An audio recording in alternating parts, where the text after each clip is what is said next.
ওয়াকারনা ফি বুয়ুতিকুন্না ওয়ালা তাবাররাজনা তাবাররুজাল জাহিলিয়াতিল উলা। হে দুনিয়ার মানুষ, তোমরা তোমাদের মহিলাদেরকে জাহিলিয়া যুগের মহিলাদের মতো বাইর হইতে দিও না। আপনার মা, আপনার বউ, আপনার মেয়ে, আপনার বোন রাস্তার মধ্যে দিয়ে বের হইয়া যায়, যে বোরকাটা পরে এ বোরকাটা ফদ্দার বোরকা না। যে বোরকা বর্তমানে বাইর হইছে এ বোরকা পরলে তার শরীরের মাপকাঠি পর্যন্ত ধারণা করা যাচ্ছে।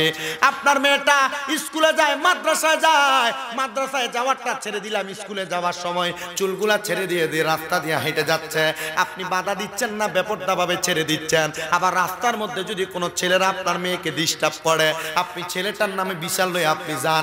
আপনি যদি মিষ্টিরে খোলা রাইখা দেন, মিষ্টির মধ্যে মাছি ধরবে, এটাই তো কথা। আপনার বোনটাকে, আপনার মেয়েটাকে, আপনার স্ত্রীটাকে, আপনার ঘরের মেয়েটাকে আপনি বেপরদা ছেড়ে দিলেন, এটাকে মানুষ ডিস্টার্ব করবে, এটাই কথা।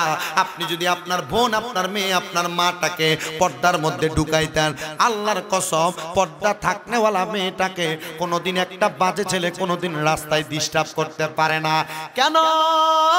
কারণ ইসলাম মেয়েদেরকে এত সম্মান দিয়েছে, ইসলাম মেয়েদেরকে এত সম্মান দিয়েছে।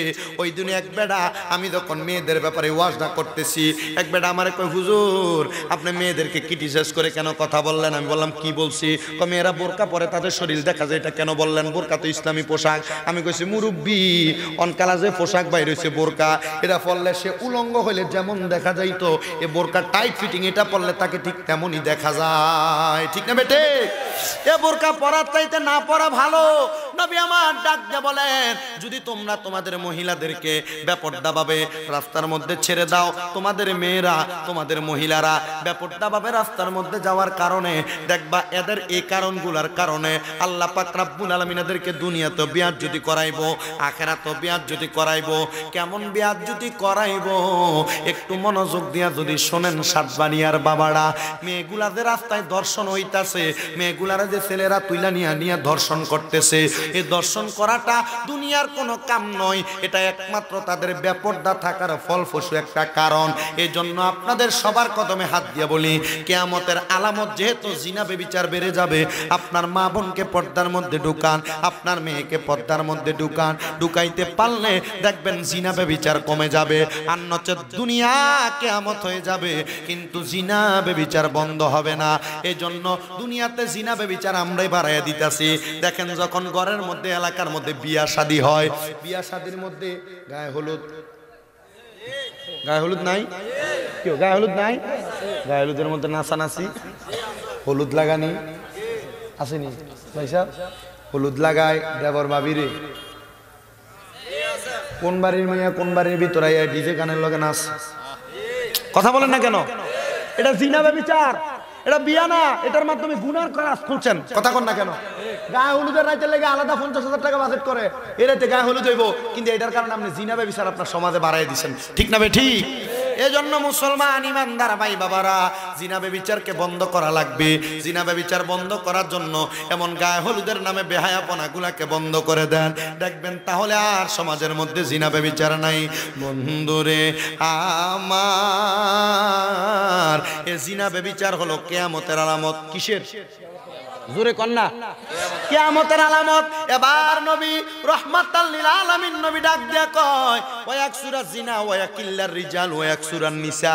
কিয়ামতের আগে পুরুষের সংখ্যা বেড়ে যাবে, ওয়া ইয়াকসুরান নিসা, মহিলাদের, পুরুষের সংখ্যা কমে যাবে, মহিলাদের সংখ্যা বেড়ে যাবে। শুধু পুরুষের সংখ্যা কমে যাবে না, মহিলার সংখ্যা বেড়ে যাবে না। ওয়া ইয়াকিল্লার রিজাল ওয়া ইয়াকসুরান নিসাও হাত্তা ইয়াকুনা লিখামসিনা ইমরাতান আল কাইয়িমুল ওয়াহিদ। কিয়ামতের আগে এমন একটা অবস্থা হইব, এক একজন পুরুষের ভাগে 50 জন করে নারী পড়ব, এমন মেয়েদের সংখ্যা বেড়ে যাবে। ও মুসলমান, ও ইমানদার ভাই বাবারা, সাতবাড়িয়ার বাবারা, মহিলার সংখ্যা কেমন বেড়ে গেছে কুমিল্লা যায় দেখেন। মার্কেটে মার্কেটে পুরুষের চাইতে মহিলার সংখ্যা বেশি দেখা যায়। কেন দেখা যায় জানেন? ওই মহিলাদের কারণে আপনি ডাইনে বামে যেতে পারবেন না। নবী বলেছেন এটা হলো কিয়ামতের আলামত। এই কিয়ামতের কঠিন আলামতের সম্মুখীন আমরা হয়ে যাচ্ছি। এই ব্যাপারটার কারণে সমাজের মধ্যে বিশৃঙ্খলা সৃষ্টি হচ্ছে। এবার আমার নবীর আরেকটা হাদিস হাদিস লক্ষ্য করেন, নবী আমার বলেন, আন আলী রাদিয়াল্লাহু তাআলা আনহু قال قال رسول الله صلى الله عليه وسلم يوشك أن يأتي على الناس زمان لا يبقى من الإسلام إلا اسمه। কিয়ামতের আগে এমন একটা অবস্থা হবে, ওয়ালা ইয়াবকা মিনাল ইসলামি ইল্লা ইসমুহু, ইসলামের নাম মাত্র থাকবে কিন্তু তোমরা যে মুসলমান তোমাদের কাজে কর্মে বোঝা যাইতো না।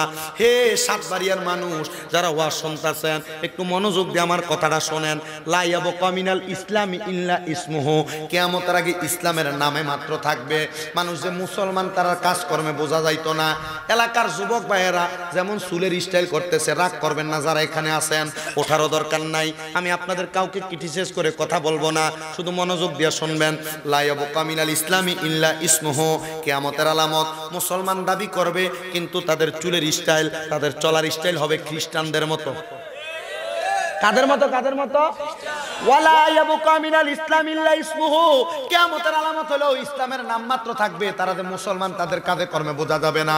মসজিদে আযান হইলে বিদুর্মীরা যেমন ভাবে রাস্তায় রাস্তায় ঘুরে, মুসলমানের ফুটোটি কেমন ভাবে রাস্তায় ঘুরে, কথা কোন ঠিক না বেঠিক?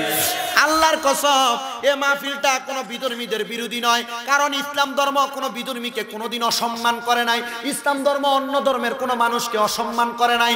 অন্য ধর্মকে ইসলাম ধর্মের মধ্যে স্থান দিয়েছেন এই জন্য, কারণ ইসলামের সৌন্দর্য দেখে অন্য ধর্মের মানুষ ইসলামের ছায়াতলে আসবে।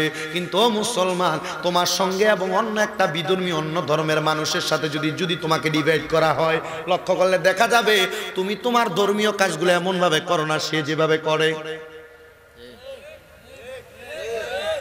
মুসলমানের ফুট মসজিদে আযান হয়, নামাজ পড়ে না, কিন্তু দেখবেন যারা সনাতন ধর্মাবলম্বী, হিন্দু ধর্মাবলম্বী, সন্ধ্যাটা হইতে না হইতে তাদের দোকানের সামনে তারা ধূপ জ্বালায়া দেয়,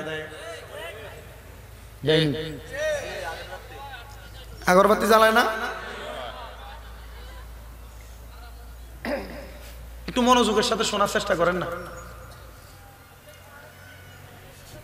মুসলমানের নামে মাত্র থাকবে, এরা যে মুসলমানদের কাজে প্রমাণ। ও মুসলমান ভাই, রাগ করেন, কষ্ট নেন, যা কিছু করেন, মুসলমানের সন্তান প্যান্ট পরে কি পরে না, গেঞ্জি শার্ট পরে কি পরে না? এটা তো তোমার মুসলমান জাতিদের পোশাক নয়। তুমি যে পড়তেছ বলে হুজুর পড়লে কি গুনাহ হবে? না, তোমার গুনাহ হবে না যদি তোমার এটা উপযুক্ত পরিমাণ হয়। কিন্তু তুমি যে প্যান্ট পরো, এই প্যান্ট পরে তো বৈশা পচা বই করা যায় না। তুমি যে শার্টটা পরো, তোমার শার্ট, তোমার গেঞ্জির হাতা কাটা, তোমার সতর পরিপূর্ণ হয় না। নামাজের মধ্যে সতর ডাকা তো তোমার একটা নামাজের অংশ বিশেষ। তোমার এই হাতটা সতরটা ডাকা হয় না, তুমি কেমনে ইবাদত করবা? আল্লাহর দোহাই লাগে মুসলমান, ইসলামের মুসলমান দাবি করেন, আপনি একটু ইসলামের কাজগুলো আপনার মাঝে সম্পাদন করেন, নচেত আল্লাহর কাছে আপনি কঠিন জবাবের সম্মুখীন হবেন। আল্লাহ পাক রব্বুল আলামিন আপনাকে কঠিন ভাবে ধরে ফেলবেন। ওরে বিচার হবে কর্ম অনুসারে, কঠিন হাসরে বিচার হবে কর্ম অনুসারে। বলেন, বিচার হবে কর্ম অনুসারে, কঠিন হাসরে বিচার হবে কর্ম অনুসারে। যদি আপনাকে ধরে, তুমি মুসলমান দাবি করছো কিন্তু মুসলমানের ইসলামী পোশাক তোমার শরীরে ছিল না, আপনি আল্লাহর কাছে কোনো জবাব দিতে পারবেন না, কোনো জবাব দিতে পারবেন না, কোনো জবাব দিতে পারবেন না। আল্লাহর দোহাই লাগে মুসলমান, যদি মুসলমান দাবি করো তাহলে আল্লাহর কাছে জবাব দেওয়ার মতো রাস্তাটা তৈরি করো। এবার আমার নবী রাহমাতাল লিল আলামিন নবী, মদিনার কামলিওয়ালা নবী হাদিস শরীফে বলে, ওয়ালা ইয়াবকা মিনাল কুরআনি ইল্লা রাসমুহু, কিয়ামতের আগে কোরআনের নামে মাত্র থাকবে, কোরআনের কোনো তাসির সমাজের মধ্যে থাকবে না, কোরআনের কোনো তেলাওয়াত সমাজের মধ্যে থাকবে না। বলে হুজুর কেন এমন কথাটা বললেন, কোরআনের কেন তাসির থাকবে না? একটাবার নিজে চিন্তা করে দেখেন, এই সাতবাড়ি এলাকার সবার ঘরে ঘরে কিন্তু কোরআন শরীফ আছে, কিন্তু এমনও কোনো মানুষ আছে গত রমজানে কোরআন শরীফটা ধরছে, এখনো পর্যন্ত কোরআন শরীফ তেলাওয়াত করে নাই। الصلاة والسلام عليك يا شفيع المذنبين، الصلاة والسلام عليك يا رحمة للعالمين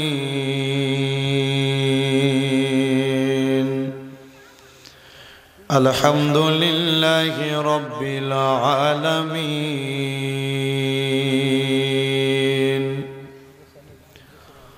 والعاقبة للمتقين الصلاة والسلام على رسوله من كان نبيا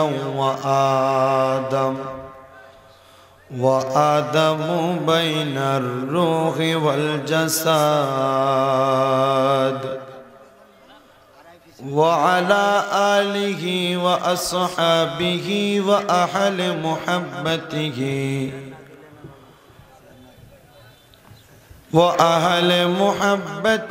وعلماء دين ملة وأهل السنة والجماعته وأولياء طريقته أجمعين হে আমার আজকে এই সাতবাড়িয়া যুব সমাজের উদ্যোগে মহাপবিত্র ঈদে মিলাদুন নবী সাল্লাল্লাহু আলাইহি ওয়াসাল্লাম উদযাপন উপলক্ষে ষষ্ঠতম বাৎসরিক ওয়াজ দোয়ার মাহফিলে আগন্তুক আমার ভাইয়েরা বাবারা বন্ধুরা পর্দার অন্তরালের মধ্যে আছেন আমার মা বোনেরা যদি মাইকের আওয়াজ আপনাদের সবার কানে যায় এ জান্নাতের বাগান জানি না আল্লাহ পাক কার জন্য শেষ জান্নাতের বাগান হিসেবে এ মাহফিলে আমাদের কাদেরকে উপস্থিত হওয়ার তৌফিক দিয়েছেন। আমাদের মতো কত মানুষ অন্ধকার কবরের বাসিন্দা, আমাদের মতো কত মানুষ অন্ধকার কবরের বাসিন্দা। এ দুনিয়ার মায়া মোহাব্বতের কথা বলে গিয়ে, দুনিয়ার রং তামাশার কথা বলে গিয়ে আমরা যদি আজকে সাতবাড়িয়া যুব সমাজের মাহফিলে উপস্থিত হয়ে যাই, আমাদের বিশ্বাস আবার আল্লাহ পাক রব্বুল আলামিন আমাদের সবার জীবনের গুনাহ মাফ করে দিবেন। সাথে সাথে আমাদের বংশের মানুষ যারা কবরে আছেন আল্লাহ পাক সবার কবরের আযাবগুলা মাফ করে দিবেন। আমার ভাইয়েরা বাবারা বন্ধুরা, এজন্য এই জান্নাতের বাগানের মধ্যে বসে যদি জীবনের গুনাহগুলা মাফ করাইতে চাই, জীবনের গুনাহগুলা মাফ করানোর একমাত্র সর্বশ্রেষ্ঠ একটি মাধ্যম হলো তাকরাউল কোরআন। আল্লাহর কোরআন যারা আঁকড়ে ধরবে এবং কোরআন তেলাওয়াত করবে, আল্লাহ পাক রব্বুল আলামিন তাদের জীবনের গুনাহ মাফ করে দেয়। কথা বলেন ঠিক না বেঠিক? আল্লাহ যদি বান্দার জীবনের গুনাহ মাফ করে দেয়, আমরা যারা যারা এই জান্নাতের বাগান মাহফিলে বসলাম, যুব সমাজ, মুরব্বী সমাজ সহ আলেম সমাজ সহ পর্দার আড়ালের মা বোনেরা, আমরা জবান খুলে আল্লাহ পাকের কোরআনের তেলাওয়াত করব। নবীজির হাদিস শরীফের মধ্যে নবী রাহমাতাল লিল আলামিন নবী হাদিস শরীফে বলতেছেন, আম্মা জান আয়েশা সিদ্দিকা রাদিয়াল্লাহু তাআলা আনহা বলেন, একদিন আমি গভীর রজনীতে নবীজিকে দেখলাম, নবীজি কেমন জানি চোখ মুবারকের পানি মুবারক গুলা ছেড়ে দিচ্ছেন। আমি নবীজিকে জিজ্ঞাসা করলাম, ইয়া রাসূলুল্লাহ, ইয়া হাবিবাল্লাহ, নবী আপনি কেন কান্না করেন? নবীজি বলেছেন, এই গভীর রজনীতে আমি আল্লাহ পাক রব্বুল আলামিনের নিজস্ব ওয়াহদানিয়তের কথা স্মরণ করে কান্না করি। ওগো নবী, এত গভীর রজনীতে ওয়াহদানিয়তের কথা স্মরণ করে কেন কান্না করেন? নবীজি বলেছেন, আমি একটা জিনিস সবচাইতে বেশি ভয় পাচ্ছি, আমার উম্মতের মধ্যে উম্মতরা না জানি আখিরি জামানায় শিরিকের মধ্যে মগ্ন হয়ে যায়।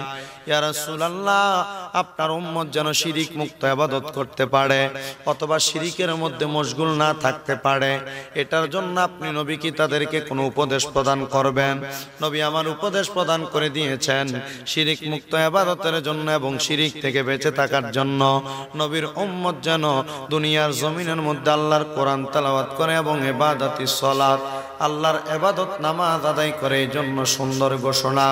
আমার ভাইয়েরা বাবারা বন্ধুরা, একটু জবান খুলে আল্লাহ পাকের কোরআন তেলাওয়াত করবেন আর জোরে জোরে পড়বেন, আউযু বিল্লাহি মিনাশ শাইতানির শাইতানির রাজিম বিসমিল্লাহির রাহমানির রাহিম ওয়া মিনাল লাইলি ফাতাহাজ্জাদ বিহি নাফিলাতাল লাকা আসা আন ইয়াবআসাকা রাব্বুকা মাকামান মাহমুদা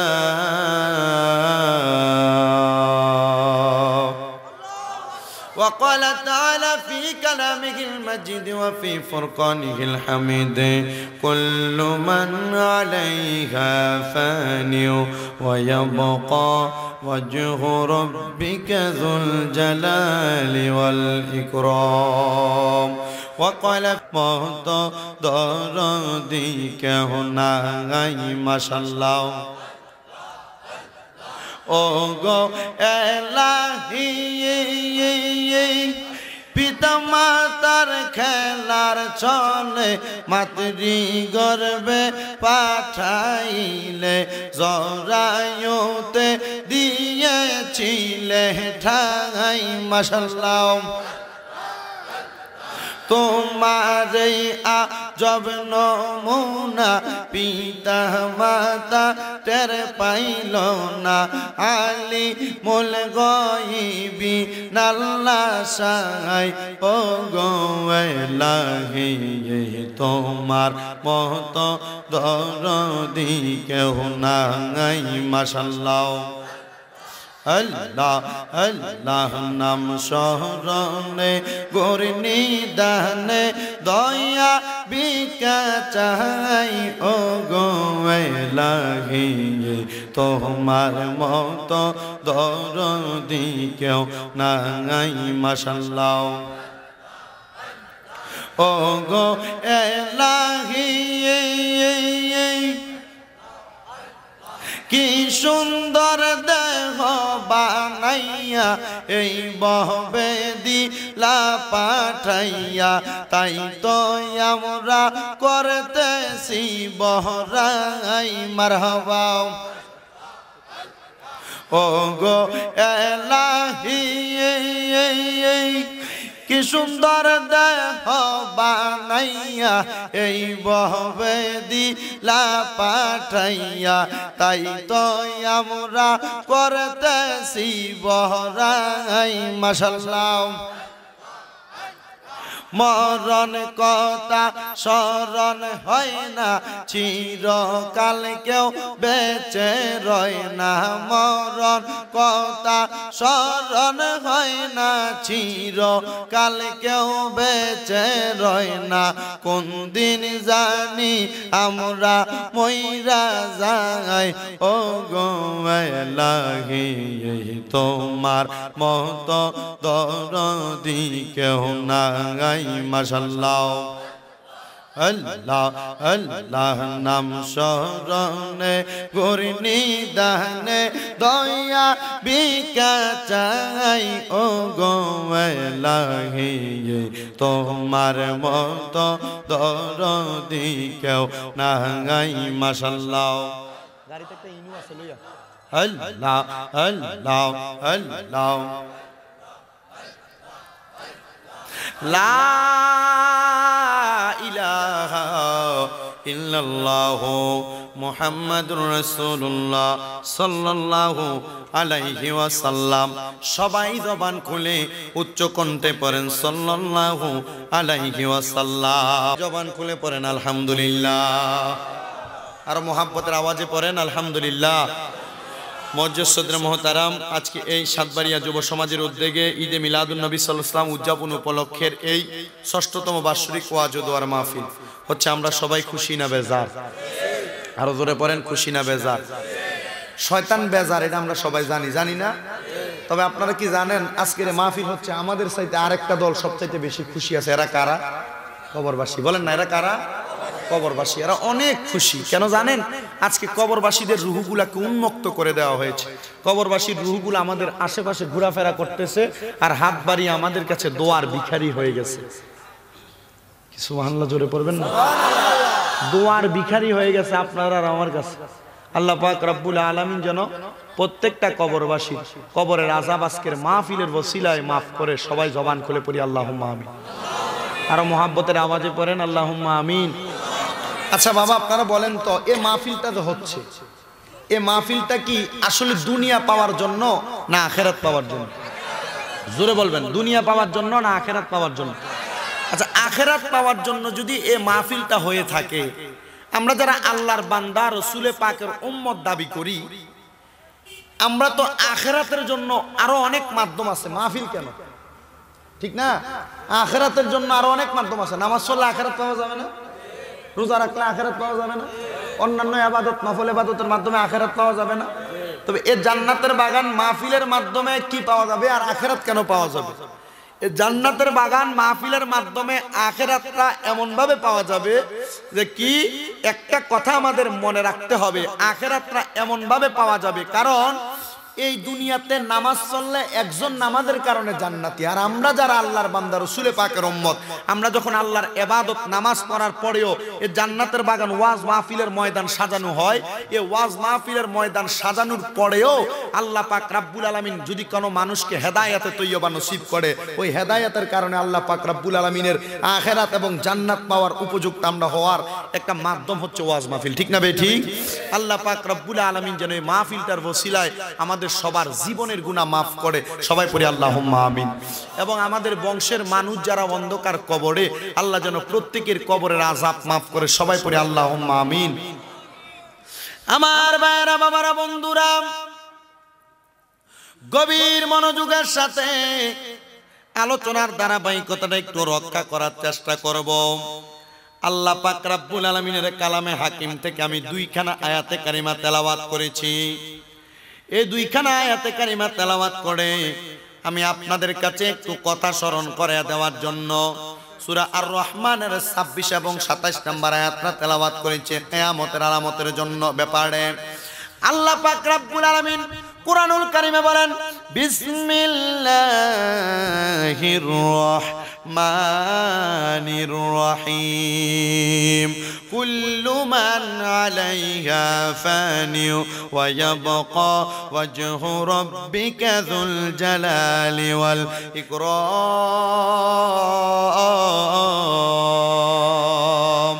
আর মুহাব্বতের আওয়াজে জবান খুলে জোরে বলা যাবে কি আল্লাহু আকবার। আমার ভাইরা, বাবারা, আল্লাহ কুরআনুল কারীমের মধ্যে ঘোষণা করে দিচ্ছেন, কুল্লু মান আলাইহা ফান, তোমরা তোমাদের চোখ দ্বারা যা কিছু দেখতে পাও সব একদিন ধ্বংস হয়ে যাবে। ওয়া ইয়াবকা ওয়াজহু রাব্বিকা, শুধু তোমাদের রব যিনি তিনি ব্যতীত সব ধ্বংস হয়ে যাবে। কেন আল্লাহর ধ্বংস নাই? আপনাকে যদি বলা হয় আপনি উত্তরটা দিবেন কি? আল্লাহ পাক রব্বুল আলামিন বলে দিচ্ছেন, যুল জালালি ওয়াল ইকরাম, কেননা ওই আল্লাহ অধিক সম্মানিত এবং মহিমান্বিত, এজন্য আল্লাহর কোনো ধ্বংস নাই। ও সাতবাড়িয়ার মানুষ, ও সাতবাড়িয়া এলাকার পর্দার মা বোনেরা, তাহলে আপনাকে আমাকে চিন্তা করার প্রয়োজন, দুনিয়ায় যেহেতু ধ্বংস হয়ে যাবে, আপনি আমি দুনিয়ার ধ্বংস হওয়ার পূর্বে নিজের প্রস্তুতিটা কেমন গ্রহণ করলাম? দুনিয়া থেকে আমরা কবরে যাব, ওই কবরের প্রস্তুতিটা আমরা কি গ্রহণ করলাম? আল্লাহ পাক রব্বুল আলামিনের প্যারা হাবিব বলতেছেন, কিয়ামতের জন্য যা কিছু প্রস্তুত করো আর না করো, আল্লাহর প্যারা হাবিবের মুহাব্বত অন্তরের মধ্যে রাখতে হবে। জোরে বলেন সুবহানাল্লাহ।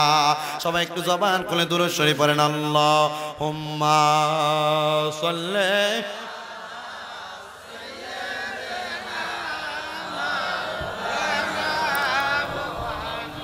ওয়া আলা আলি সাইয়্যিদিনা।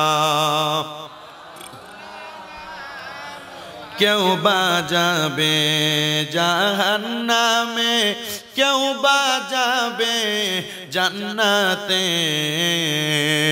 আমরা উম্মত দাঁড়িয়ে থাকব নবীজি আপনার সন্ধানে। আল্লাহুম্মা সাল্লি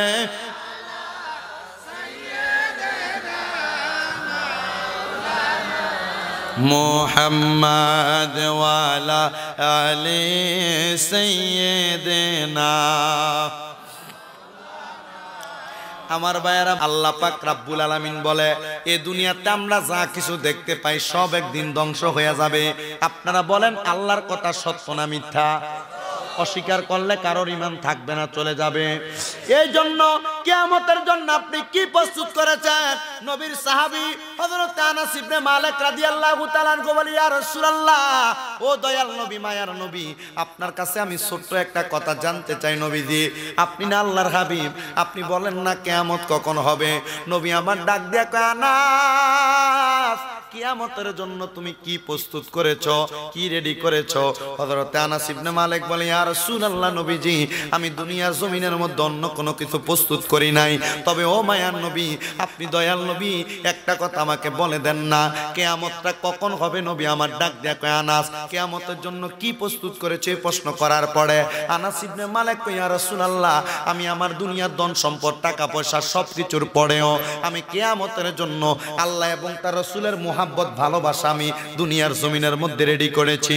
ও মুসলমান ইমানদার ভাই বাবারা, হে পর্দার আল্লাহর মা বোনেরা, আনাস ইবনে মালিক যদি দুনিয়ার সব ধন সম্পদের মায়া ত্যাগ করে দিতে পারে, আল্লাহর হাবিব সাল্লাল্লাহু আলাইহি ওয়াসাল্লাম এবং আল্লাহ পাকের মোহাব্বত অন্তরে রাখতে পারে, আপনি আমি কি করতেছি?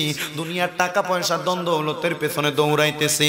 5 ওয়াক্ত মসজিদে নামাজ হয়, নামাজটা যে হয় মসজিদের নামাজের আগে আযান যখন দেয়, হাইয়া আলাস সালাহ, হাইয়া আলাস সালাহ বলে আপনাকে আমাকে মসজিদের মধ্যে দৈনিক 10 বার ডাক দেওয়া হয়। 5 ওয়াক্ত নামাজে হাইয়া আলাস সালাহ 10 বার বলা হয়। ওই হাইয়া আলাস সালাহ বললে আপনাকে ডাকা হয় মসজিদের জন্য, আপনি আমি মসজিদের দিকে যাই না।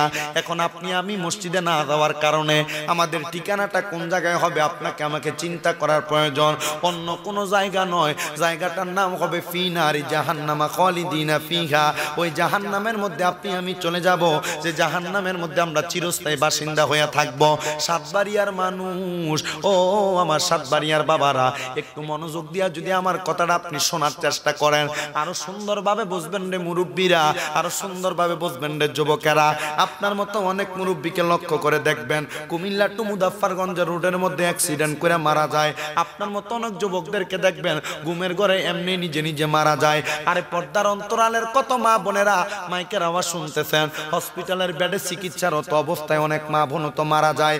আপনি আমি কখন জানি ইন্তেকাল করব, এটার গ্যারান্টি তো আপনি আমরা কেউ দিতে পারি না। কিন্তু আমরা যে কবরে চলে যাব, ওই কবরটা আমরার জন্য কিন্তু শেষ না।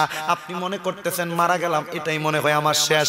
নবী কয়, না না না, আমার উম্মতের দলিটা তোমাদের শেষ স্টেশন না।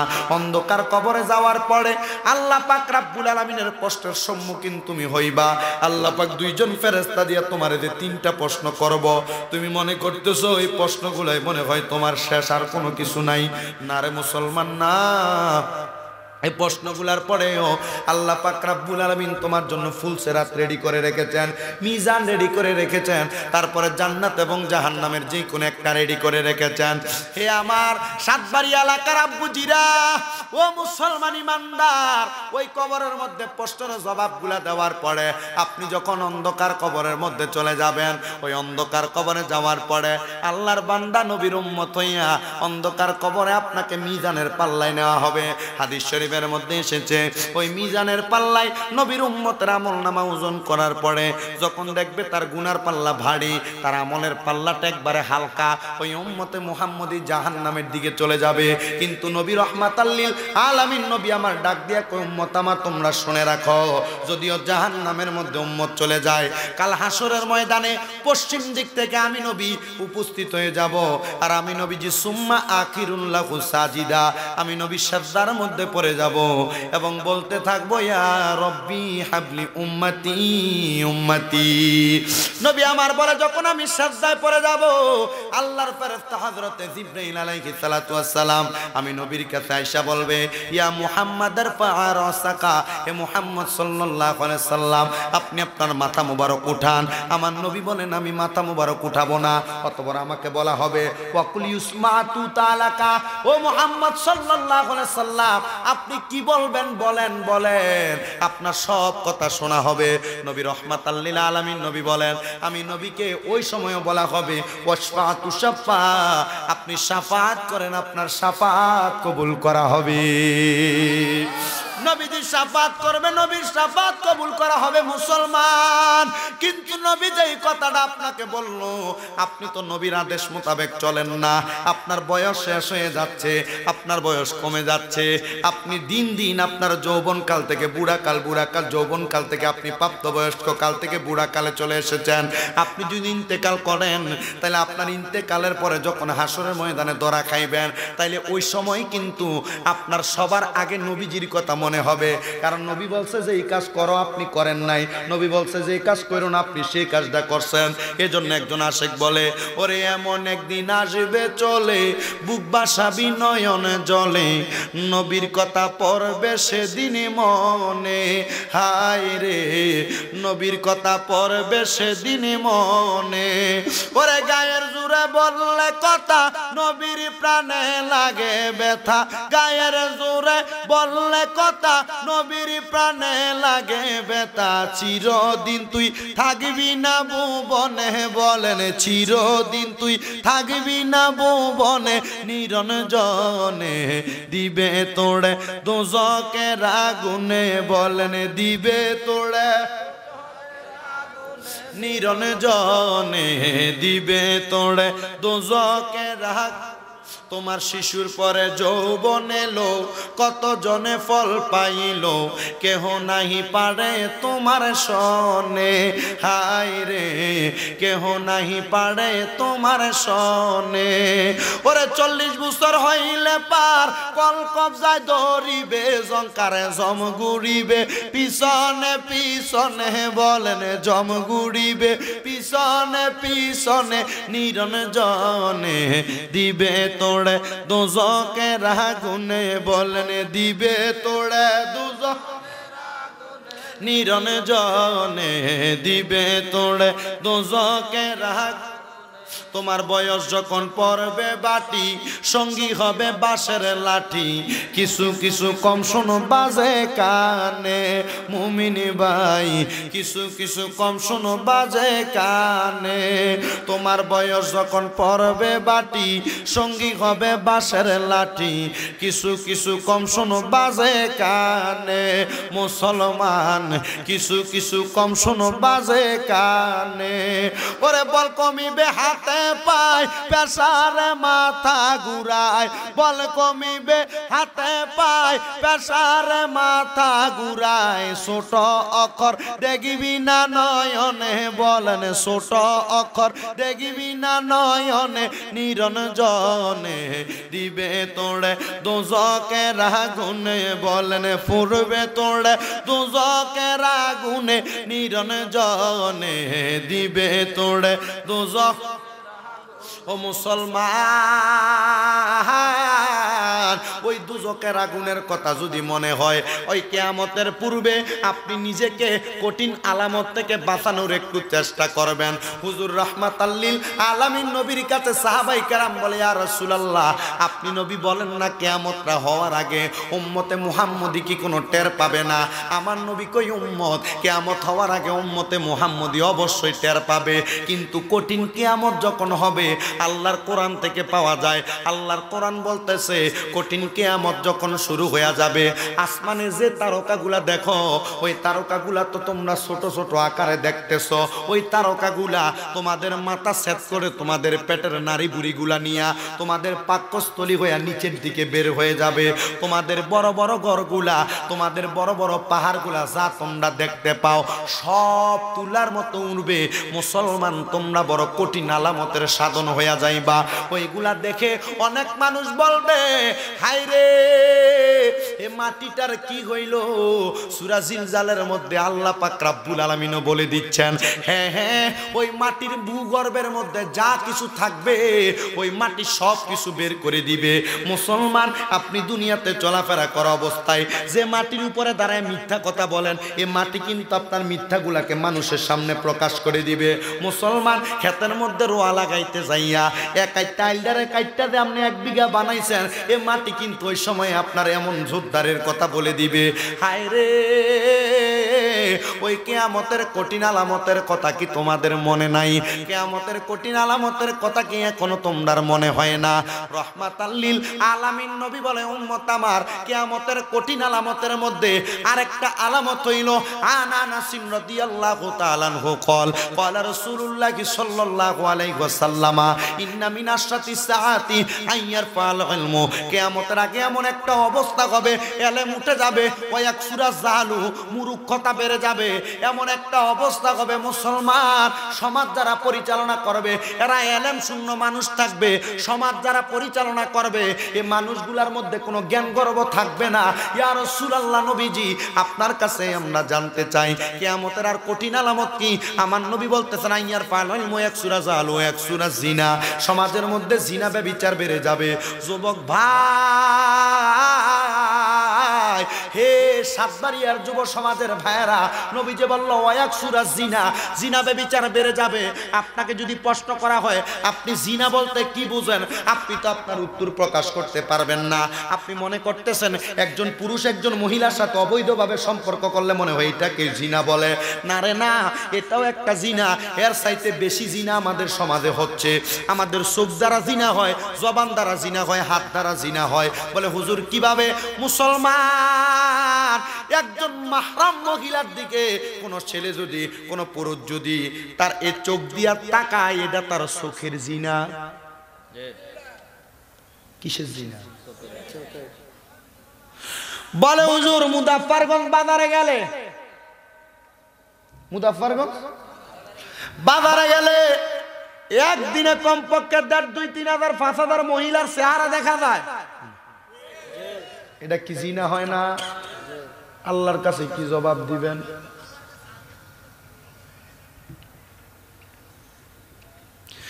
এটাও জিনা হয়। এ মুসলমান, একটা পুরুষ মানুষ তার 14 জন মাহরাম, কয়জন? একটা মহিলার তারও 14 জন মাহরাম। এখন 14 জন মাহরামের কথা যদি আপনাকে বলতে যাই, দেখবেন আপনার গণের মধ্যে আপনি নিজেই পর্দার অন্তর্ভুক্ত নয়। বলে হুজুর কিভাবে?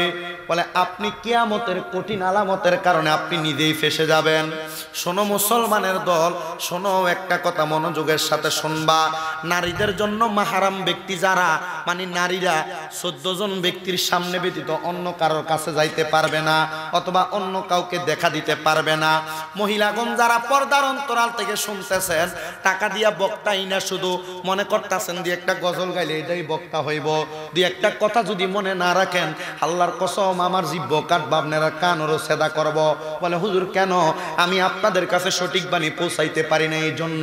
আর আপনাদের কান সেদা করার কারণ আপনারা আমার কথা শুনছেন, আমল করেন না এই জন্য। আল্লাহর হাবিব সাল্লাল্লাহু আলাইহি সাল্লাম কোরআন থেকে বলে দিচ্ছেন, শোনো মুসলমানের দলেরা, একটা মহিলার জন্য 14 জন মাহরাম, আবার একজন পুরুষের জন্য 14 জন মাহরাম। মাহরাম বেগানি এই দুনিয়ার জমিনের মধ্যে হারাম নয়, এদেরকে দেখতে পারবে। একটা মহিলা তার বাপের চেহারা দেখতে পারবে, একটা মহিলা তার দাদার চেহারা দেখতে পারবে, একটা মহিলা তার স্বামীর পিতার চেহারা দেখতে পারবে, এক কথায় তার শ্বশুরের চেহারা। একটা মহিলা তার স্বামীর সন্তান তথা নিজের পুত্রের চেহারা দেখতে পারবে। একটা মহিলা নিজের পুত্র এবং বৈপাত্রীয়, এক কথায় সব কথার দুধ সন্তান যেটাকে বলা হয়, ওই সন্তানের চেহারা দেখতে পারবে। একটা মহিলা তার ভাইকে দেখতে পারবে, ভাইয়ের ছেলেকে দেখতে পারবে, বোনের ছেলেকে দেখতে পারবে, চাচা এবং জেঠাকে দেখতে পারবে, মামাকে দেখতে পারবে, দুধ পানি যত মাহারামকে দেখতে পারবে, এক কথা ওই যে দুধ সন্তান যাকে বলে তাকে দেখতে পারবে। এরপরে মেয়ের জামাইকে দেখতে পারবে, নাতিকে দেখতে পারবে। এই 14 জনকে একটা মহিলা দেখতে পারবে। এবার আসেন মুসলমান ইমানদার ভাইয়েরা, এটা তো মেয়েদের জন্য মাহারাম, আমরা তো বেড়াইত মানুষ। ছেলেরা কাকে কাকে দেখতে পারবে? ছেলে তার মাকে দেখতে পারবে, মেয়েকে দেখতে পারবে, বোনকে দেখতে পাবে, নানিকে দেখতে পারবে, দুধ মাকে দেখতে পারবে, খালাকে দেখতে পারবে, বাতিজি, বাগনি, ফুফু, সৎ মেয়ে এবং দাদি, শাশুড়ি, দুধ মেয়ে, ছেলের স্ত্রীকে দেখতে পারবে। এছাড়া কোনো ছেলে যদি কোনো নারীর দিকে তাকায়, তাহলে এটা হবে তার জিনা। কি হবে? জোরে বলেন কি হবে? এটা হবে তার জিনা। এখন দেখেন কিয়ামতের আলামত নবীতে বলছে ওয়াকসুরা জিনা, জিনা ব্যভিচার সমাজে বেড়ে যাবে। ওই ছেলেরা, ও পুরুষ মানুষ, আপনারা যারা আমার কথাগুলো শুনতেছেন একটু মনোযোগের সাথে শুনবেন। ও বন্ধু, জিনার কারণে আপনার কাজেও বরকত নাই, ইবাদতের মধ্যে মজা পাচ্ছেন না। আপনি যে রাস্তার মধ্যে ঘোরাফেরা করার সময় আপনি যে মহিলাগুলারে দেখতেছেন, আল্লাহু আকবার বলে নামাজের মধ্যে দাঁড়াইলেন, দাঁড়ানোর পরে দেখবেন নামাজের মধ্যে যে মহিলাটারে দেখছেন এর চেহারা আপনার চোখের সামনে ভাসতেছে। আপনি বুঝেন নাই মনে হয় কথা? এই মহিলার চেহারা আপনার চোখের সামনে ভাসতেছে, তো আপনার চোখের জিনা হয়ে যাচ্ছে। মুসলমান ও যুব সমাজের ভাইরা, বর্তমান যুবকেরা তো নিজের ভাইয়ের স্ত্রীর চোখের সামনে গিয়ে গিয়ে ভাইয়ের স্ত্রীর সামনে বসে বসে খাবার দাবারও খায়। কত সুন্দর ভাইয়ের স্ত্রী, মানে এক কথায় বাবির লগে বইয়া কথা বলে। আরে জানো, নবী রহমাতাল লিল আলামিন নবী ডাক দিয়া কও উম্মত আমার শোনো, একটা মহিলা এক কথায় একটা ভাবির জন্য তার দেবর হলো মৃত্যুর সমতুল্য। ও যুবক ভাই, আপনি যে আপনার বাবির সামনে যান, এ মুরব্বীরা আপনারা ছোট ভাই যে আপনার বউয়ের সামনে যায়, আপনি মনে করতেছেন এটা মনে হয় বাবি মার মতো। মার মতো কয় নাই, নবী কইছে বাবি হলো মৃত ব্যক্তির মতো। কিসের মতো? আবার অপর হাদিসের মধ্যে বলতেছেন একজন ভাবির জন্য তার দেওয়ার হলো কালসাফের মতো। হুজুর কালসাফের মতো কেন জানতে চাই? কালসাপ জংশন করলে যেমন মানুষ মারা যায়, একটা বাবির চেহারা দেবর দেখলে অথবা দেবর চেহারাটাও বাবি দেখলে ওই বাবি মৃত সমতুল্য, ইন্তেকালের যোগ্য হয়ে যায়। মানে ওই বাবিটার চেহারাটা মানুষটা দেখার কারণে ওই বাবিটার জন্য জান্নাত পর্যন্ত হারাম হয়ে যায়। বলে হুজুর কেন কেন কেন জানতে চাই? কারণ রাসূল সাল্লাল্লাহু আলাইহি সাল্লাম বলেছেন হাদিস শরীফের মধ্যে, লা ইয়াদখুলুল জান্নাতাল দাইয়ুস, দুনিয়ার জমিন থেকে জান্নাতের মধ্যে দাইয়ুস মহিলা কোনোদিন প্রবেশ করতে পারবে না। হুজুর দাইয়ুস মহিলাকে, একটা মহিলাকে যদি 40টা পুরুষ মানুষ দেখে ফেলে, ওই মহিলা কোনোদিন জান্নাতে যাইতে পারবে না। ও মুসলমান, কেন কেন যাইতে পারবে না? কারণ জান্নাতের একটা ফিলারের মধ্যে লিপিবদ্ধ করা লিখে রাখা হয়েছে দাইয়ুস মহিলা কোনোদিন জান্নাতে ঢুকতে পারবে না। ও পর্দার অন্তরালের মা ও যুব সমাজের ভাইরা, মুরব্বী বাবারা, একটু মনোযোগ দিয়া শোনেন। দাইয়ুস মহিলা যদি জান্নাতে ঢুকতে না পারে, আপনার মাকে, আপনার বোনকে, আপনার বউকে এবং আপনার পরিবারের মেয়েদেরকে 40 জন পুরুষ দেখছে কিনা আপনারা চিন্তা করে দেখেন। আরো মনোযোগ দিয়ে আলোচনাটা শ্রবণ করার চেষ্টা করবেন। আল্লাহর হাবিব হাদিস শরীফের মধ্যে বলেন, একটা মহিলার কারণে 4 প্রকারের পুরুষ মানুষ জাহান্নামে যাবে। একটা মহিলার কারণে 4 প্রকারের পুরুষ মানুষ জাহান্নামে যাবে। হুজুর বলেন না 4 প্রকারের পুরুষ কে কে জাহান্নামে যাবে? নবীদের হাদিস শরীফ প্রমাণ করে, একটা মহিলার জন্য তার বাবা জাহান্নামে যাবে, একটা মহিলার জন্য তার বড় ভাই জাহান্নামে যাবে, একটা মহিলার জন্য তার স্বামী জাহান্নামে যাবে, একটা মহিলার জন্য তার ছেলে জাহান্নামে যাবে। এবার আসেন ভাইরা, কেন একটা মহিলার কারণে 4 প্রকারের ব্যক্তি জাহান্নামে যাবে? নবী রহমাতাল লিল আলামিন নবী বলে, মেয়েটা যখন তার বাবার কাছে লালিত পালিত হয়েছে, তার বাবা মেয়েটাকে সঠিক পথ শিক্ষা দেয় নাই, এজন্য এই মেয়েটা জাহান্নামের মধ্যে, এই বাবাটা জাহান্নামে যাবে। এবার বাবা দুনিয়াতে নাই, তার ভাই আছে, ওই ভাইটা তার বোনটাকে পর্দা করায় নাই, ওই মেয়েটার কারণে তার ভাই জাহান্নামের মধ্যে যাবে। 3 নাম্বার, ও মুসলমান, নবী আমার বলে একটা মহিলার কারণে তার স্বামী জাহান্নামে যাবে। যারা যারা বিয়া করছেন আপনারা এবার একটু মনোযোগ দিয়ে শোনেন। আপনার বউরে যে মুজাফফরগঞ্জ বাজারে বাজার করতে ফাটান, আপনার বউরে যে রাস্তার মধ্যে ফাটাইয়া দেন, আপনার বউরে যে সন্তান দিয়ে কিন্ডারগার্টেনে ফাটাইয়া দেন, নবী আমার ডাক দিয়া কয়, কোন স্বামী যদি তার স্ত্রীকে বেপরদাভাবে রাস্তায় ঘুরতে দেয়, ওই মহিলা বেপরদা হওয়ার কারণে ওই মহিলার স্বামীও তার লগে জাহান্নামে যাইব। আপনারা জোরে নাউজুবিল্লাহ আসেন না? চিন্তা করতেছে বেটা, হুজুর আমার বউরে তো এ কথা কোনোদিন কইতামে পারছি না। যদি কই তুমি যে মুজাফফরগঞ্জ বাজারে যাইও না, আমার লগে মুখ একটা আধা কেজি ওজনের বার করে রাখে। কথা মনে হয় বোঝেন নাই না? আবার আপনারা কষ্ট দিতেছেনি কোনো, আপনারা থেকে সাফ আসবে আমার মাথার বেশি। তবু আমি ওয়াজটা একটু বুঝাই দিয়ে দেয়, কারণ শোনেন, আমি 2টা গজলকে আপনারা নাচাই দিয়ে দিতে পারলাম, আমার কোনো অসুবিধা নাই। কিন্তু আব্বা, এই মাহফিলটার থেকে যদি আল্লাহ পাক রব্বুল আলামিন কিয়ামতের ময়দানে যদি আমরা প্রশ্ন করে যে কি শিক্ষা আইছো, আপনি নিজে চিন্তা করে দেখেন তো, একটা মহিলার কয়জন পুরুষ দেখলে জাহান্নামে যাইব? জান্নাত তার লাগি হারাম হবে 60 জন নি বেটা, 40 জন। কয়জন? আপনার মা, আপনার বোন, আপনার ভাবি, আপনার বউ, এরা 40 জন দেখে নাই? এরা 40 জন দেখে নাই? জান্নাতে যাওয়ার রাস্তা আছে আর? নবী কইছে যে একটা মহিলার কারণে 4 প্রকারের পুরুষ জাহান্নামে যাবে। কয় প্রকার? যারা মাইয়া আছে আপনারা আপনাদের মেয়েদেরকে পর্দা করাচ্ছেন না, তাহলে আপনি আপনার মেয়ের কারণে জাহান্নামে যাবেন। যারা আছেন এখানে আপনাদের বোন যাদের পর্দা করে না, বেপর্দা ভাবে রাস্তায় ঘুরে, তাহলে আপনার বোনের কারণে আপনি জাহান্নামে যাবেন। যাদের স্ত্রী আছে, স্ত্রীকে আপনি পর্দা করাচ্ছেন না, আপনি আপনার স্ত্রীর কারণে জাহান্নামে যাবেন। 4 নাম্বার, যাদের মা আছে, মা মনে হয় সবাই নাই না, মা সারা দুনিয়াতে আইয়া পড়ছি আমরা না। নবী কইছে একটা মার কারণে তার ফুতো জাহান্নামে যাবে। ইয়া রাসূলুল্লাহ, কেন আপনার কাছে জানতে চাই। নবী কয় ওই সন্তান যদি তার মারে পর্দা না করায়, তাহলে ওই মা বেপর্দা গুড়ার কারণে আল্লাহ পাক রাব্বুল আলামিন ওই মার সন্তানটারে জাহান্নামের মধ্যে দিব। কি নাউজুবিল্লাহ, জোরে কইতেন না। এই জন্য আল্লাহ কোরআনে বলেন, আছে না সভাপতি সাহেব, এই জন্য রাসূল বলেছেন ওয়ালা ইয়াবকা মিনাল কুরআনি ইল্লা রাসমুহু। এ ফলাই, এই ছেলে কই যাস? ব আই না নেব, কারণ কালা কাম বাড়ছে, কামের কথা কইছে।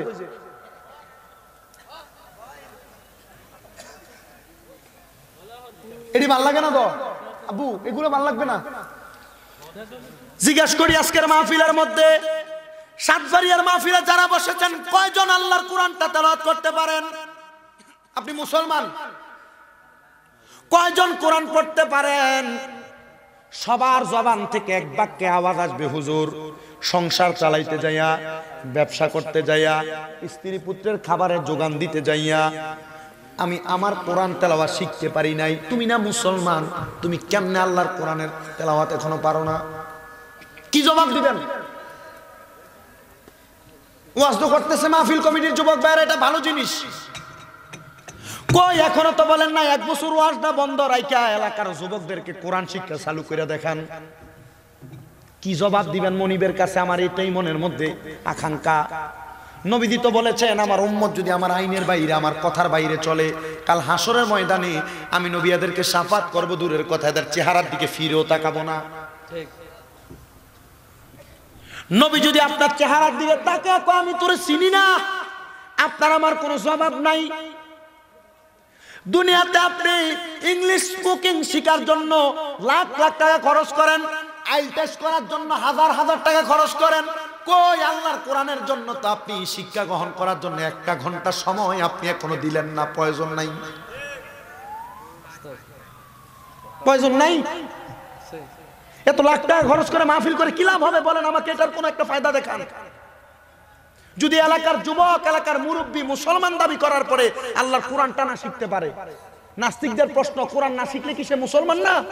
নাস্তিক আপনাকে প্রশ্ন করবে, আপনাকে ডাইভার্ট করে ফেলবে, ইসলাম থেকে আলাদা করে দিবে, আপনাকে ডাইরেক্ট প্রশ্ন করবে কোরআন না শিখলে কি মুসলমান না? অবশ্যই মুসলমান। কিন্তু রাসূল তো হাদিস শরীফের মধ্যে বলেছেন খায়রুকুম মান তাআল্লামাল কুরআনা ওয়া আল্লামা।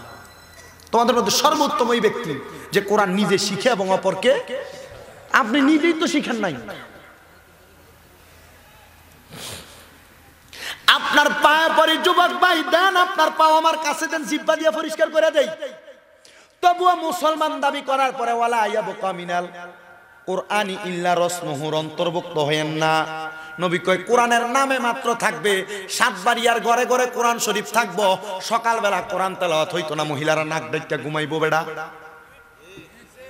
আপনার বউ একবেলা নাস্তা বানাইতে দেরি করলে বউরে ধমক দেন, আজকে থেকে বলবেন প্রয়োজনে ঘরে নাস্তা খাইতাম না, আগে সকালবেলা একটু কোরআন তেলাওয়াত কইরো। আপনি মসজিদের ইমামের কাছে 200 টাকা নিয়ে দিয়া কইবেন ইমাম সাহেব একটু দোয়া করেন, আমার ঘরে বরকত নাই, রোগ শোক সারে না। আল্লাহর কসম, নিজের নামাজ না ফিরা, কোরআন না ফিরা মসজিদের ইমামের 200 টাকা দিবেন, এমন দোয়া কোনোদিন আল্লাহর কাছে কবুল হইতো না। আমরা মনে করছেন আমরা হুজুরে খালি 200 টাকা হাদিয়ার পিছনে ঘুরামো না। মসজিদের ইমাম যদি কইতো যে আমরা যে ঘরের মানুষ নামাজ পড়ে না এই ঘরে দাওয়াত খাইতাম না, যে ঘরের মানুষ আল্লাহ বিল্লাহ নাই এই ঘরের ভিতরে, আমরা এই ঘরের ভিতরে কোনোদিন যাই নামাজ দাওয়াতে যাইতাম না, তাহলে এলাকার মানুষ সব শহীদ হয়ে যাইল। যদি ওই ইমাম বলতো এই ব্যক্তি নামাজ পড়ে না, তার জানাজা আমি পড়তাম না, এই এলাকার মানুষ শহীদ হয়ে যাইতো।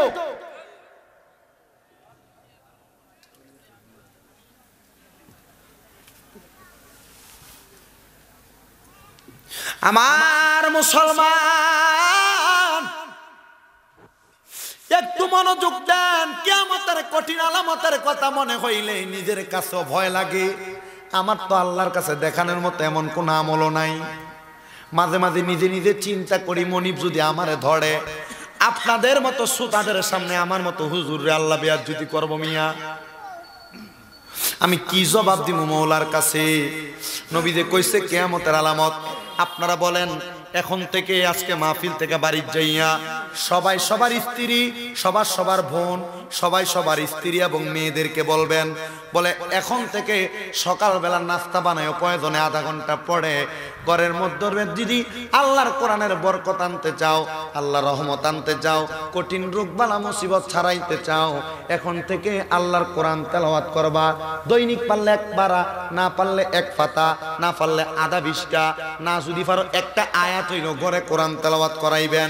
আর যদি না করেন, খোদা কি কসম, আপনার ঘরের মধ্য থেকে বিদায় হয়ে যাবে আল্লাহর রহমত, আপনার ঘরের মধ্য থেকে বিদায় হয়ে যাবে আল্লাহর রহমত, আপনার ঘরের মধ্য থেকে বিদায় হয়ে যাবে আল্লাহর রহমত। এখন যদি আপনি রহমত চান, রহমত চান, রহমত চান, আল্লাহর কোরআনের সাথে সম্পর্ক লাগাইয়া দেন। ও মুসলমান ইমানদার, এই জন্য আপনাদের সবার কদমে হাত দিয়ে বলি, ও সাতবাড়িয়ার বাবারা, বন্ধুরা, দুনিয়ার জমিনের মধ্যে আমরা কত গুনাহ করলাম, কত খারাপ কাজ করলাম, কত ফাহেশা করলাম, কত দুনিয়ার রং তামাশার মধ্যে মশগুল হয়ে গেলাম। যদি আমরা আল্লাহর কোরআনটা না শিখতে পারি, মনিবের কাছে কোনো জবাব দিতে করতে পারবো না। সামনে মাহে রমজান আসতেছে, মাহে রমজান যে সামনে আসতেছে, মাহে রমজানের কথা কি আপনারা ভুলে যাচ্ছেন নাকি? ওই রমজানটা আসলে, রমজানে আমাদের হাতে অনেক সময় থাকে, একটু কষ্ট কইরা মাহে রমজানে একটা ঘন্টা সময় মসজিদের ইমামের কাছে, মুয়াজ্জিনের কাছে, যেন কোনো একটা হুজুরের কাছে আপনি একটু সময় দিবেন, আল্লাহর কোরআনটা শিখার চেষ্টা করবেন, এই রমজানটারে কাজে লাগাইবেন। সারা বছর তো কাজ করে করে সময় কাটান, পারলে মাহে রমজান মাসে আপনি একটু বেশি করে কোরআনের মধ্যে সময় দিয়েন। অনেকে কইব, হুজুর রমজানের সময় পামু কই থেকে? রমজানের টাকা পয়সার আরো বেশি দরকার লাগে, মায়ের বাড়িতে জামা কাপড় দেওয়া লাগবো, সংসারে ঈদের মার্কেট করা লাগবো, এর লাগে রমজান মাসে ডিউটি আরো বাড়াইয়া করে। কই মুসলমান? হযরতে ইমামে আযম ইমাম আবু হানিফা রাহমাতুল্লাহ আলাইহি রমজান মাস যেদিন আসবে তার আগের দিন চাঁদ দেখার সাথে সাথে ওনার সব ব্যবসা বন্ধ। বড় বড় আল্লাহর ওই আউলিয়া কেরাম যারা আছেন, ওনারা তো রমজান মাসের চাঁদ উদয় হওয়ার সাথে সাথে মসজিদে প্রবেশ করতেন। 30 দিনের ইতিকাফ করতেন। কয় দিনের ইতিকাফ? আমরা কালা 10 দিনের ইতিকাফ করার লাগে আরেকটা মানুষ আনার লাগে, এই এলাকার থেকে না, ওই অন্য এলাকার থেকে। আর এটা কি ইতিকাফ হয়? এটা হোতাকাফ। আমার কথা কয় না কেন? আরেকটা মানুষ আনার লাগে ইতিকাফ করার লাগে। আর আমার তো মনটা চায় যদি এমন সুযোগ থাকতো এলাকার সব মানুষকে একসাথে মসজিদে ইতিকাফে ঢুকানোর জন্য। না না, এগুলা নাই। এমন এলাকা গত বছর ওয়াজ করে আসার পরে এলাকার একসাথে 23 জন যুবক একসাথে মসজিদে ইতিকাফ করছে। 23 জন একসাথে ইতিকাফ করছে। আপনি এত কাজ কিসের এত কাজ? যা কাজ করে রমজানের আগে করেন। আমার কাছে অনেকে চিন্তা করতেছে, হুজুর আজকে দি ওয়াজটা তাইলের না বেতাইলে একটা ওয়াজ করতেছে আমার কাছে, বেতাইলাটা আমরা দরকার আছে। তাইলের ওয়াজ জোনায়েদ সিদ্দিকী সাহেব করবো, আমি আজকে বেতাইলাটা করে দিয়ে যাই, দরকার আছে না? না না, দরকার নাই। এ ওয়াজ করলে এ বক্তার এই এলাকাটার দাওয়াতে নাই। কেন? আমরা না হেদায়েত করে লইব। মা কথা কন না কেন? না আমরা কি এর হেদায়েত? আপনি কোন হেদায়েতের লেগে দাওয়াত দিছে? মাহফিল কমিটির নিয়ত হেদায়েতের লেগে দাওয়াত, কিন্তু শ্রোতা রেডি আইব এ শামিমরা জিকিরটা করলে কি ভাল লাগে, আওয়াজের লাগে। আপনারা শোনেন, ইন্ডিয়া ঢুকান, ইন্ডিয়া বাইর করেন, আর আমিও কইয়া থাকি। এটাই ওয়াজ। নিয়ত করবেন মিয়া, রমজানে যেন কোথাও থেকে ভাড়াইটা ইতিকাফকারী আইনা যেন মসজিদে না ঢুকান যায়। আর ইতিকাফের ভিতরে দেখ, আর জানেননি এলাকার সবচেয়ে ডেঙ্গুরিয়া বুড়া দেবে না, আমরা লাট্টা গরু চিনেন না, যেটা বাজারে তুললে এটা দিয়ে কেউ ফিরেও এমন টাকার লাট ট্যাক্টারে নিয়ে মসজিদে ইতিকাফ হতাই দেয়। এটা অনেক সময় ইতিকাফের জায়গা ফসরা পায়খানা করে দেয়। কথা বলে না কেন? হেল লোকে বাজেট করে, তুমি যদি ইতিকাফে বও তোমার একটা ফাইন যাবি, একটা নোয়া লুঙ্গি, এমনি বাজেট করে। তুমি খানা তোমার বাইক থেকে আনো লাগতো না, দো ইতিকাফে বইলে তোমার খানাটা আমরা অমুকের ঘর থেকে ভালা বুড়ে খাবাম। ঠিক আছে নি? না ঠিক নেই।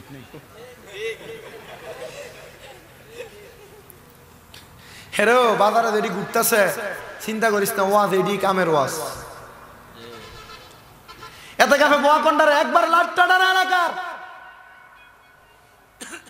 যে যুবকদের ইবাদত আল্লাহর কাছে 70 গুণ বেড়ে যায়। যুবকদের ইবাদত সুবহানাল্লাহ পড়েন। যৌবনকালের ইবাদত মুরব্বী বয়সের ইবাদতের চাইতে 70 গুণ, কেউ বলেছেন 50 গুণ, কেউ বলেছে 25 গুণ, কেউ বলেছে 27 গুণ বেড়ে যায়। যুবক ভাই এই রমজানে নিয়ত করবা, বলে দুনিয়াতে কত কাজ আমি করলাম। যুবক কয় হুজুর লাস্টের 10 দিন আমি ইতিকাফে নিয়ত করতাম। আমরা তো লাস্টের 10 দিনই কুমিল্লা শহরে মার্কেট করি ঘুরা ঘুরা।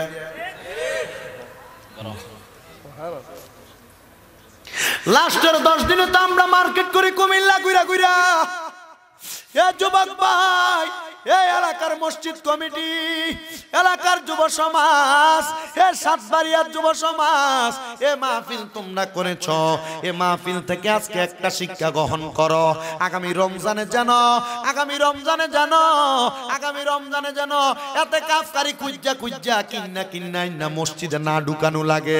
এখন থেকে নিয়ত করো, আল্লাহ যদি আমার হায়াতে বাঁচায় আগামী রমজানে 30 দিন এতে কাফ করবো, না পারলে 20 দিন, না পারলে শেষের 10 দিন, এটাও না পারলে শেষের 3 দিন হইল ইতিকাফ করব পরেন ইনশাআল্লাহ।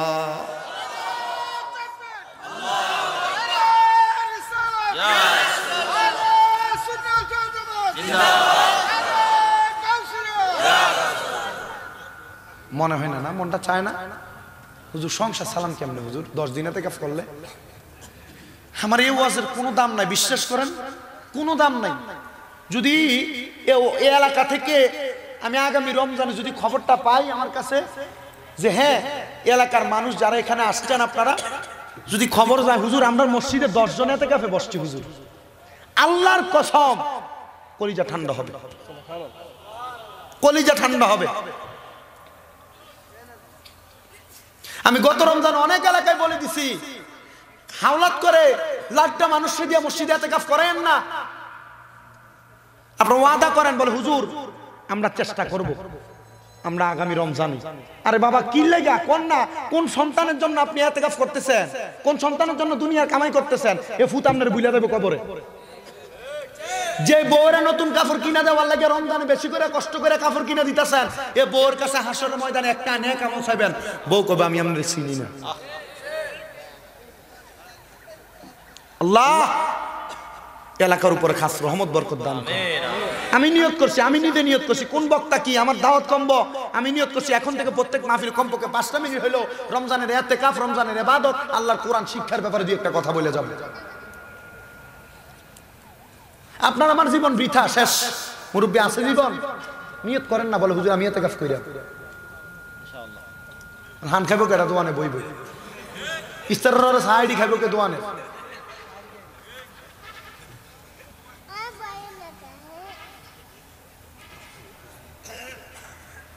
সবাই একটু জবান খুলে দরুদ শরীফ আদায় করেন। আল্লাহুম্মা সাল্লি সাইয়্যিদানা মাওলানা মুহাম্মদ ওয়া আলা আলি সাইয়্যিদানা মাওলানা মুহাম্মদ। আল্লাহুম্মা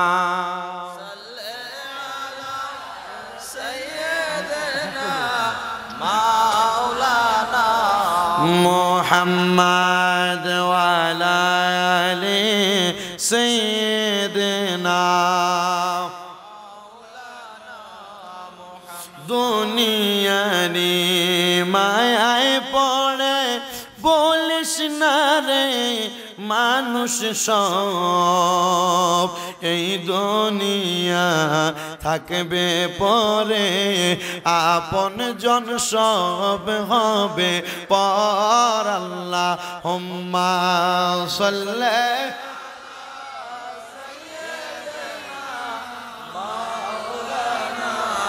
মুহাম্মদ ওয়া আলা আলি সাইয়্যিদিনা।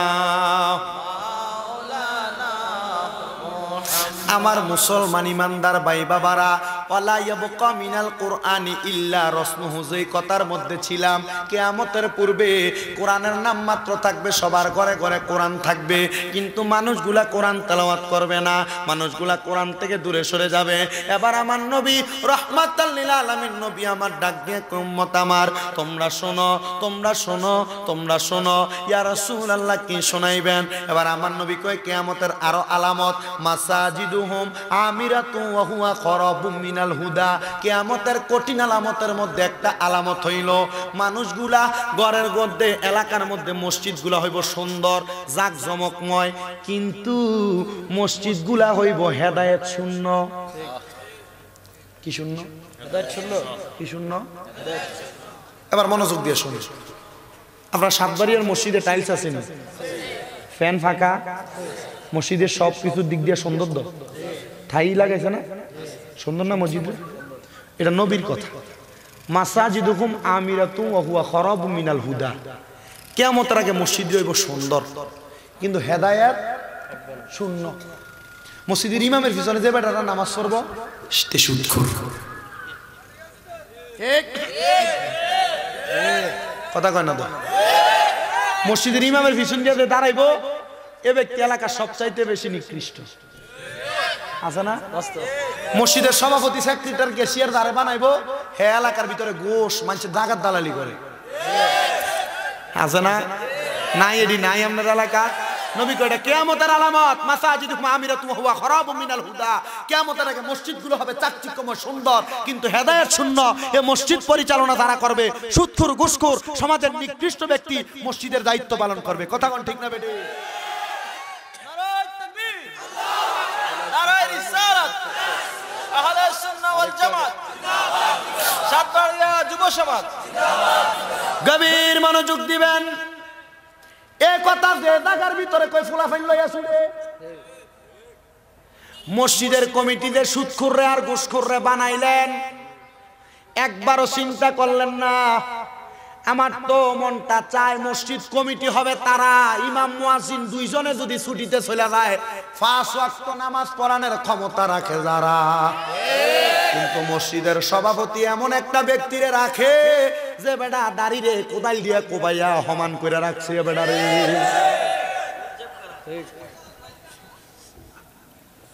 মাঝে মাঝে চিন্তা করি জুমার নামাজের ভিতরে আবার এই সভাপতি বেটা সবার পরে আইয়া সব মানুষকে ডেয়া ডেয়া কান্দের উপর দিয়া সামনের কাতারে যায়, ঠিক না বেটি? নবী আমার ডাক দিয়া কয় জাহান্নামী যদি দেখতা চাও এমন বেড়াইত্রী রে দেহ যেডি মানুষের নামাজির উপর দিয়া ডেইয়া ডেইয়া সামনে যা।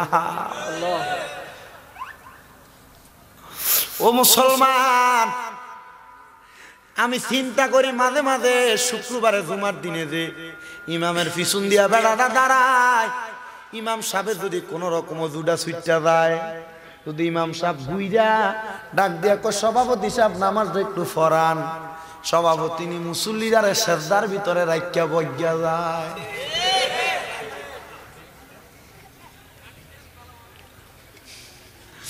ও ব্যাকল মার্কা মসজিদের সভাপতি অন্য সজ রাখছে, যার ভিতরে একটু কথাটা মনোযোগ দিয়া শুনো। মসজিদের সেক্রেটারি ক্যাশিয়ার হইতে মনটা চাইছে, যার যার একটু মনোযোগ দিয়া শুনো। বলে হুজুর কেন শুনতাম, আমরা সভাপতি না বানাইলে তারার মসজিদের ইমামের বেতন দিব কেডা? কারণ এলাকার সুদখোরের কাছ থেকে টাকা নিয়ে মসজিদের ইমাম চালান।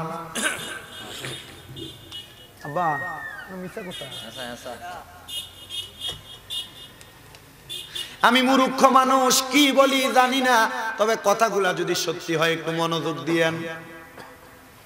নবী কইছে এটা কিয়ামতের আলামত। আমরা তো কিয়ামতের কঠিন আলামতের শিকার হইয়া যাইতাছি। আপনি কেমনে এলাকার সুৎকুট্টারে নিয়ে মসজিদের কমিটি বানাইলেন? কয় হুজুর আমরার কাকার টাকার অভাব নেই, লাগে বেটারে মসজিদের কমিটি বানাইছি। ও ভাই কেন বানাইছো তোমার কাছে জানতে চাই। বলে কেন বানাইছি শুনবেন নি? কারণ এই বেটারে সভাপতি বানাইলে মাসে মাসে ইমাম সাহেবের 5,000 টাকা বেতন এ বেটা দিয়া দেয়। এ বেটারে বানাইতাম না কারে বানাইতাম? শোনো, আল্লাহ পাকের একজন বন্ধু আপনাদের এলাকার মধ্যে যে এত সুন্দর ওয়াজ করে গেছে মীর সুলাইমান আনসারী সাহেব, আপনার এলাকার সন্তানি দ এবার যে মসজিদ ইমামতি করত দৌলতপুর আলতাফ আলী শাহর মাদার মসজিদ, ওই মসজিদের একটা ঘটনা ছোট্ট করে বইরা আমি আমার ওয়াজটা শেষ করতেছি। শোনেন বাবারা, আল্লাহর ওলি হযরতে আলতাফ আলী শাহ রহমতুল্লাহ আলাইহি কুমিল্লার বালুতুফার দৌলতপুর এলাকাতে উনি একটা অভ্যাস ছিল, উনি কাঁথা গায়ে দিয়া দিনে রাইতে গরম শীত কিছু চাইতো না, খাতা গায়ে দিয়া রাখতো। মজ্জুব আল্লাহর ওলি ছিল। উনি যে আপনি আরো অনকন আমি কালেকশন করলে মাহফিল ভেঙে দেব, আমি এখন কালেকশন করলে মাহফিল ভেঙে দেব। আর পরে দিবেন কারে? আপনি জুনের সিদ্দিকি অনুবাস করে এতে এখানে 10টার দিকে মাইক ছাড়বে আইতো না তো মাহফিল ভেঙেন না, ফিরবেন আপনি কত জুজুর না বলে দিবেন আপনারা। আর পরে তো ভুলতাম না হাই সাইডে দেবো না এটার দিকে, তুই ফিরবেন হবে না। আমি বলি আপনাকে, আমি মুজাফফরগঞ্জের মাহফিল এটা ডায়েরিতে লিখছি, কইয়ে দিই এটা মাহফিল কমিটির ভুল না, ভুল আমারই। কিন্তু আমার লোক এতার লোক কথাই 1.5 ঘন্টা ওয়াজ করে মেশার উপরে, জি বুঝছেন নি? তবে আমি কোনো রঙে যাচ্ছি না, আপনি আমার কথাটা বোঝেন। অষ্টদোনা আমি একটা মাহফিল দেখছি, এখানে এসার পরে মাইক ধরার কথা।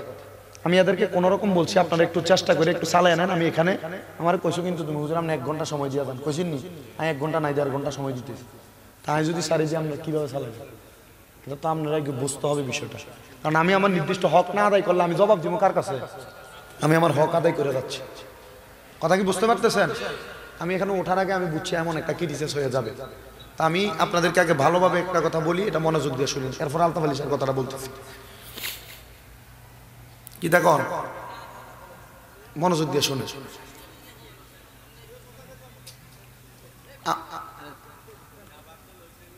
আমি কইয়া লইছি দাবা,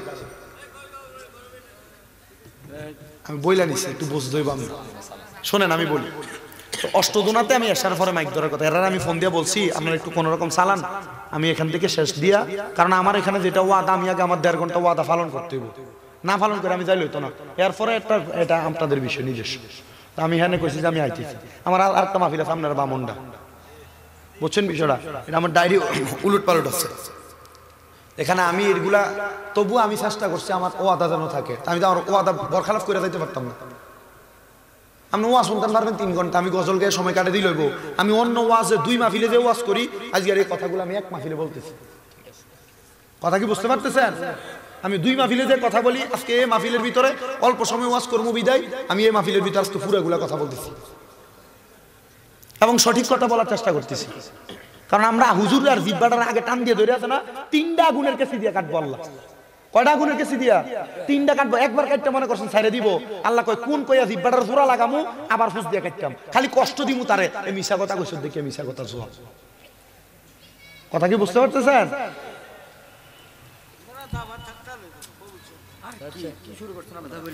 গভীর মনোযোগ দিয়ে শুনবেন। ওই যে সুলাইমান আনসারী সাহেব যে মসজিদে চাকরি করতো, দৌলতপুর আলতাফ আলী শাহ রহমতুল্লাহ আলাইহির মাজার মসজিদ, ওই মসজিদের আল্লাহর ওলির দিনে রাতে সব সময় কাঁথা গায়ে থাকতো। কাঁথা, ওই কাঁথা গায়ে দেওয়া অবস্থায় হযরত আলতাফ আলী শাহ রহমতুল্লাহ আলাইহি ওনার কাছে এলাকার সব মানুষ যায়, কই হুজুর আমরা তো নামাজ পড়তে অনেক দূরে যাওয়া লাগে, আমরার মনটা চাই একটা মসজিদ বানাইতাম। হুজুর ডাক দিয়ে কই মসজিদ বানাইবা সুন্দর ভালো কথা, বানাও, তবে একটা কথা তোমরা কইয়া দেই, এই মসজিদটা যে বানাইবা মসজিদের ভিতরে কোনো হারাম টাকা অথবা সুদের টাকা লাগাইতে পারতা না। কথাটা কার? আল্লাহর ওলি হযরতে আলতাফ আলী শাহ রহমতুল্লাহ আলাইহির কথা।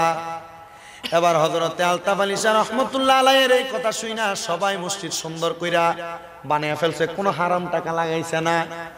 মসজিদ কমিটির যে কোন একজন মানুষের কাছে এলাকার এমন হারাম কাহিনী একজন ব্যক্তি কয়, কিরে তোরা মসজিদের কাজ তো মোটামুটি শেষ, এখনো তলফ একটু বাকি দেখা যায়, করস না কেন? কয় সামান্য টাকার শর্ট থাকার কারণে করতে পারতেছি না।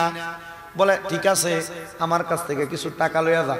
বলে ভাই আলতাফ আলী সাহেব কইছে কোন হারাম টাকা না লাগাইতে, তোমার কাছে তো হারাম টাকা। আচ্ছা আমারটা হারাম টাকা, এটা কি কেউ দেহে? লাগাইলা। তো ওই বেড়া শয়তানের প্রবঞ্চনায় পইরা হারাম টাকাটা লইয়া মসজিদের মধ্যে লাগাইছে। মসজিদের কাজ সম্পূর্ণ, শুক্রবার জুমার নামাজ পড়বার লাগা সবাই মসজিদে প্রবেশ করবে। এমন টাইমে কয় যে বেডার অনুমতি লইয়া মসজিদ বানাইছো তুমি তো বড় মাফের অলি, ওনারে আইনা মসজিদরা তাড়াতাড়ি উদ্বোধন কর। আল্লাহর অলি হযরত আলতাফ আলী সাহেব ডাক দিয়া কয় বাবা মসজিদ তৈরি হয়েছে, আমারে নিবার লাগি আইছো? বলে হ্যাঁ। বলে যদি নিবার লাগি আইসা থাকো তোমার কাছে আমি একটা কথা বইলা দেই, আসো তবে বলো মসজিদ হারাম টাকা দিয়া বানাইছো নি? বলে না হালাল টাকা দিয়া বানাইছি। এবার হযরতে আলতাফ আলী সাহেব রহমতুল্লাহ আলাইহি ওই মসজিদের মধ্যে ওনার ডান পাওটা রাখছে, মসজিদে ঢুকার দোয়াটা কন্যা আল্লাহুম্মা আবু আবা। মসজিদে ঢুকার আরো সুন্নত আছে, মসজিদে ঢুকার 4টা সুন্নত। কয়টা সুন্নত? ঢুকার আগে দুরূদ শরীফ আদায় করা, ডান পা দিয়ে মসজিদে প্রবেশ করা এবং ঢুকার সময় মসজিদে ঢুকার দোয়া পড়া এবং মসজিদে ঢুকা তাহিয়াতুল উজুর 2 রাকাত নামাজ আদায় করা। এটা হলো মসজিদে ঢুকার সুন্নত। আরো সুন্নত আছে দুখুলুল মসজিদ 2 রাকাত নামাজ পড়া, এগুলা তো মসজিদের নামাজ। আমরা এমন ভাবে মসজিদে যাই মুরকাটা যেমনে ঠোঁট দিয়া দিয়া ভাত খায়, মুরকা যেমনে ঠোঁট দিয়া দিয়া আদার খায়, ঠিক আমরা এমনি সেজদা রুকুটা দিয়া কোন রকম তাড়াতাড়ি বাইর হইয়া চললাই। উনি সুন্নত মোতাবেক মসজিদের মধ্যে ওনার ডান পাটা বিসমিল্লাহ বলে প্রবেশ করলেন। ডান পাটা রাখার সাথে সাথে মসজিদের মাঝখান দিয়া 2টা ভাগ হইয়া গেছে। সবাই অবাক, কিরে কেন এমন অবস্থা? আলতাফ আলী সাহেব রহমতুল্লাহ আলাইহি কইছে তোরারে না বলছিলাম হারাম কোন টাকা মসজিদ রাত লাগাইস না। এ মুসলমান হারাম টাকা যে বেড়া দিব, এ বেড়ারে মসজিদের কমিটি বানাইছ, তার টাকার লাগিয়া মসজিদ উন্নয়ন কর্তা। তোমার কে কইছে মসজিদের উন্নয়ন কর্তা? আল্লাহর কসম মসজিদরে সুন্দর করার আগে সাতবাড়িয়ার মুসল্লিদের উন্নয়ন করেন। আল্লাহর কসম মসজিদ উন্নয়ন করার আগে, মসজিদ টাইলস করার আগে এলাকার ঘরে ঘরের মানুষটিরে মুসল্লি বানান। দেখবেন মসজিদ সুন্দর করার দায়িত্ব আপনার না, মসজিদ সুন্দর করার দায়িত্ব হলো আল্লাহর। এলাকার সব মুসল্লি যখন একসাথে কাঁধে কাঁধ মিলে নামাজ পড়বে আল্লাহর পক্ষ থেকে গায়েবী মদদের মাধ্যমে মসজিদটা সুন্দর হইয়া যাইব। আল্লাহর নবী কয় এ মসজিদ শুধু সুন্দর হইতো না, মসজিদ শুধু সুন্দর হইতো না, এ মসজিদ সুন্দরের সাথে সাথে মুসল্লি ভাইরা এলাকার মধ্যে আল্লাহর খাস রহমত নাজিল হবে। আল্লাহ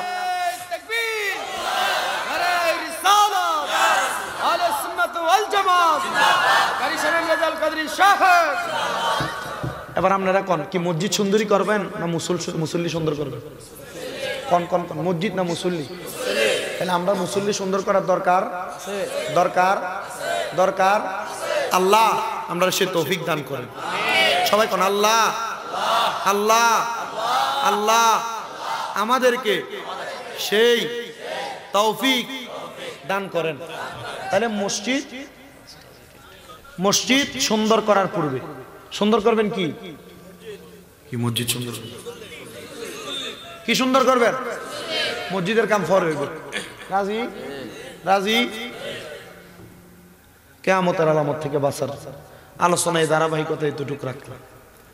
এখানে যারা বসছেন আমি আমার প্রারম্ভে সভাপতি সাহেবের অনুমতি ক্রমে আপনাদের মধ্য থেকে হুজুর আমাদের টাকা পয়সা অনেক, এই সম্পদ আমার জিফুত আমার কবরে দিত না। হুজুর আমি এই মাহফিলের মধ্যে আসছি, আমার মা বাবার জন্য দোয়া চাই। আগামী বছর মাহফিলটা হবে, কেউ মনে কষ্ট নেওয়ার দরকার নাই। আগামী বছর মাহফিলটা হবে, একজন মানুষ হাতটা তুলে করবেন হুজুর আমি আগামী বছরে মাহফিলে 5,000 টাকা দিব। এখন না আগামী বছর নাকি আগামী বছরের জন্য? আগামী বছর নাকি নগদ থাকলে নগদ, যে যেটা দিবেন আলহামদুলিল্লাহ। আগামী বছর